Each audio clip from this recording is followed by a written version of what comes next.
নমস্কার বন্ধুরা, কৃষ্ণার রান্নাঘরে সবাইকে স্বাগতম। এখন কমপ্লিট মাছ রান্না করবো। নুন হলুদটা মাখিয়ে নেব।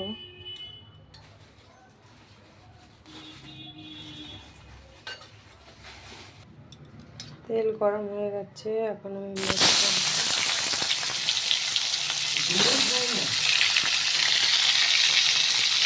কমপ্লিট মাছের জন্য আমি এখানে নিয়ে নিয়েছি পেঁয়াজ, আদা, রসুন, কাঁচা লঙ্কা, টমেটো।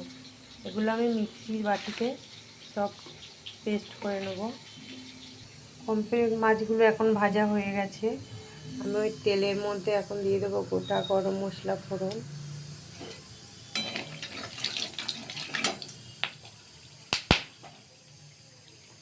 দিয়ে দেবো আমার আদা রসুনের পেস্ট,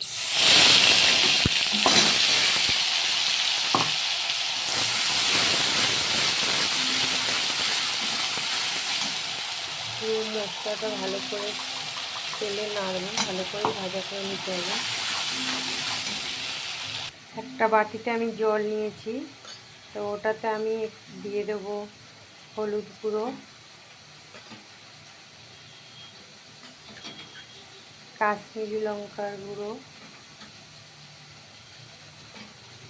জিরের গুঁড়ো, আর ঝাল হওয়ার জন্য তো কাঁচা লঙ্কা দিয়েছি।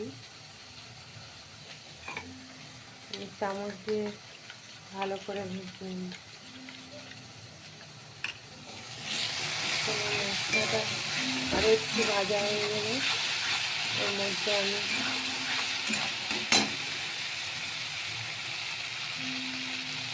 এগুলো রাখা মশলাটা দিয়ে দিচ্ছি। এখন দিয়ে ভালো করে মশলাটা ভাজতে হবে।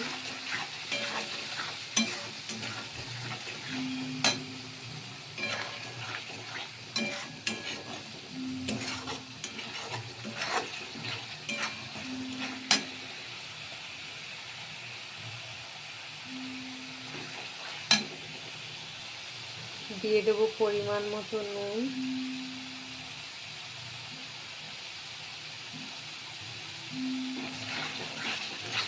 ভালো করে মশলাটা ভাজতে হবে, নাহলে কিন্তু আদা রসুনের কাঁচা গন্ধ হয়। ভালো করে ভেজে নেবো। দেখতে পাচ্ছ তেল যখন ছেড়ে দেবে তখনই কিন্তু মশলাটা পুরো ভাজা হয়ে যাবে, হয়ে এসছে।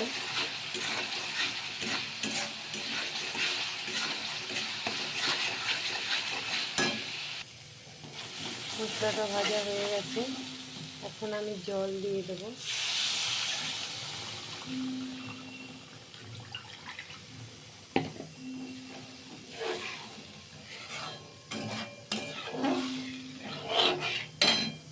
এখন মাছের ঝোলটা ফুটছে আর আমি মাছগুলো ছেড়ে দেবো। মাছগুলো ছেড়ে দেওয়ার পরে 1 মিনিট ভালো করে মাছটা ফুটবে। মাছ না ফুটলে কোনোদিন মাছের ঝোলের টেস্ট আসে না। তো মাছগুলো ফুটুক 1 মিনিট। ওপর থেকে আমি 2-3টে কাঁচা লঙ্কা ছেড়ে দিলাম। কমপ্লিট মাছের কালিয়া হয়ে গেছে। এখন আমি নামাবার আগে গরম মশলা দিয়ে দেবো। একটু গরম মশলা দিয়ে আমি মাছটা কমপ্লিট মাছের কালিয়া রেডি। দেখো কি সুন্দর কালার এসছে, হয়ে গেছে। তো এইভাবে করবেন বন্ধুরা, হেভি টেস্ট খেতে হয়।